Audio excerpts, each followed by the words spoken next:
What is up YouTube? Gue Brody Balo, dan dalam video kali ini gue akan menjelaskan mengapa latihan di usia muda atau latihan untuk remaja itu tidak akan membuat kalian jadi pendek dan tidak akan menghambat pertumbuhan juga. Tinggi kalian itu ditentukan oleh genetik, nutrisi, dan lifestyle. Tentu saja dalam video ini yang bakal kita lebih fokus adalah pembicaraan lifestyle dan peran latihan terhadap tinggi seseorang. Sekitar pada tahun 1970, terdapat studi yang sangat terkenal di negara Jepang yang melihat proses pertumbuhan anak-anak di bawah usia remaja yang dipekerjakan di tambang. Dan hasilnya adalah anak-anak yang kerja di tambang ini pas besarnya itu tergolong sangat pendek. Dan tentu saja saat mereka kerja di tambang itu setiap hari ngangkat barang-barang yang berat banget. Dan ini salah satu contoh di mana pola pikir latihan itu pada usia muda akan membuat anak jadi pendek. Tapi tunggu sebentar, ingat tadi gue bilang faktornya adalah genetik, nutrisi, dan lifestyle. Jadi bayangin, lifestyle anak-anak ini ngapain? Ya, setiap hari angkat berat, itu mereka kerja di tambang. Dan zaman dulu kan peraturan-peraturan mengenai hak asasi manusia dan anak bekerja mungkin belum sejelas zaman sekarang. Jadi anak-anak dalam studi tahun 1970 ini belum tentu mendapatkan makanan yang bergizi. Dan yang paling vital untuk pertumbuhan tinggi adalah vitamin D, kalsium, dan protein. Tapi kalian harus ngerti, ini salah satu alasan kenapa sampai sekarang pun masih banyak orang yang suka ngomong, anak kecil, jangan latihan dari usia muda, nanti pendek lu. Anak dari usia manapun, misalnya dibiasakan olahraga, apapun, nggak usah angkat besi, bisa sepak bola, bela diri, lari, petak umpet, benteng, apapun, itu justru akan bagus untuk pertumbuhan mereka.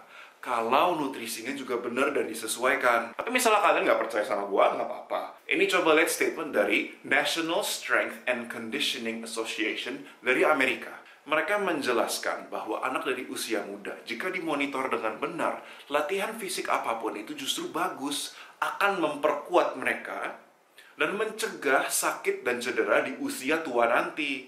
Apalagi ya lu tau lah zaman sekarang kita kan udah banyak banget game-game yang seru ya. Anak-anak makin tidak aktif, main HP terus. Nggak usah jauh-jauh, Ikatan Dokter Anak Indonesia, IDAI, juga menyarankan bahwa anak di usia sekolah itu sering latihan, setidaknya 60 menit 3 kali seminggu.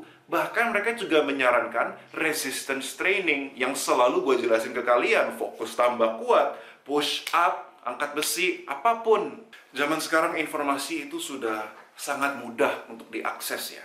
Dan riset juga udah lebih jauh dibandingin beberapa puluh tahun yang lalu.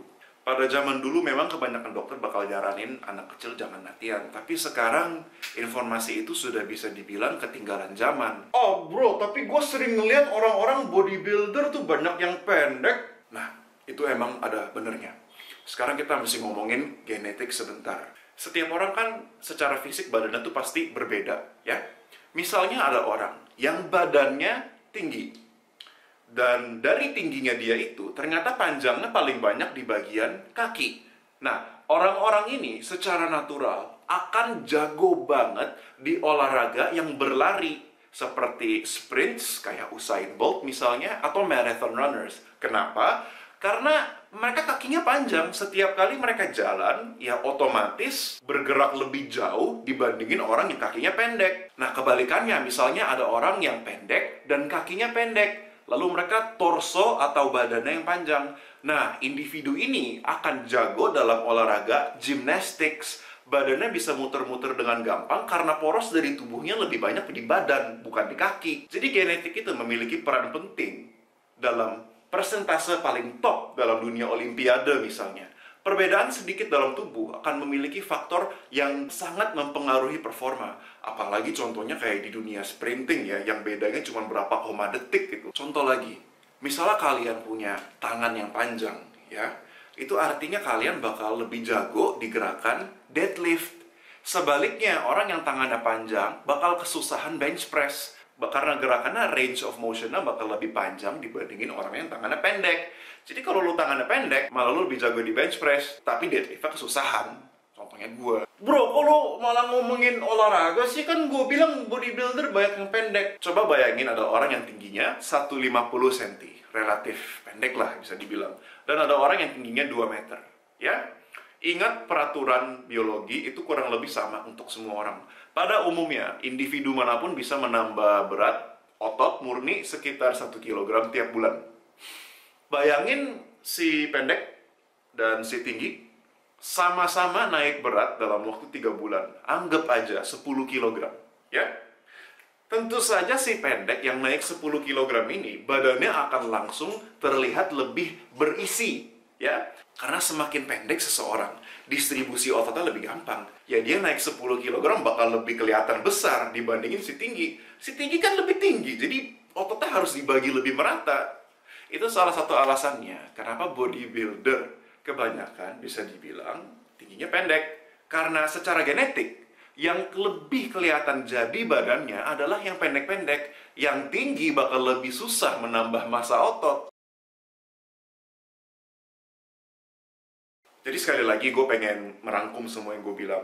Latihan dari usia muda, latihan di gym, latihan apapun itu nggak bakal membuat kalian jadi pendek kalau nutrisinya diperhatikan, oke? Bahkan latihan dan nutrisi yang benar bisa dibilang justru akan meningkatkan kemungkinan kalian tambah tinggi. Dan tidak ada olahraga apapun yang lebih bagus untuk tambah tinggi. Banyak orang suka mikir kayak berenang atau main basket bikin tambah tinggi karena sering loncat. Itu nggak benar. Yang bahaya tuh kalau misalnya kalian lagi olahraga apapun dan anaknya cedera. Nah, itu baru bahaya. Coba kalian lihat gambar ini. Ini adalah growth plates yang terdapat pada bagian-bagian tulang Anda. Dalam gambar ini contohnya ada di pergelangan tangan. Growth plates ini adalah bagian tubuh yang memperpanjang tulang. Ini yang bikin kalian tambah tinggi. Dan misalnya kalian lagi olahraga, dan olahraga bisa apapun, entah sepak bola, angkat besi, taekwondo, bela diri, apapun, basket, dan kalian cedera di lokasi ini, itu memang akan menghambat pertumbuhan. Dan disitulah peran kalian sebagai atlet, sebagai orang tua, dan sebagai coach dalam dunia olahraga. Kalian harus pintar memberikan latihan yang sesuai, harus mengajarkan teknik yang benar. Yang bikin pendek itu bukan olahraganya sendiri, olahraganya bagus. Yang bikin pendek atau menghambat pertumbuhan adalah kalau kalian cedera. Minggu depan videonya gue bakal ngebahas gimana caranya memaksimalkan pertumbuhan tinggi. Tapi jujur aja kalau lu udah umur di atas 18 kayaknya nggak bakal nambah banyak-banyak lagi sih. Tapi misalnya kalian ada saran lain, video yang lebih bagus, silahkan tuliskan di komen di bawah dan akan gue masukkan dalam to-do list. Tapi sebelum itu gue pengen ngasih saran aja deh. Ya, namanya anak kecil atau usia remaja gitu kan, ya kan mereka masih anak kecil. Jangan maksain anak ngikutin satu olahraga. Idealnya sih kita mengarahkan mereka biar mereka melakukan olahraga yang mereka seneng. Kalau mereka nggak suka bela diri ya jangan dipaksa. Ya, that's it guys. Gue Brody Balo. Thank you so much for watching this video. Jangan lupa untuk klik like, subscribe, and share ke teman-teman kalian yang masih mikir latihan itu bikin pendek. Brody Balo, signing off. Remember to stay strong and question everything.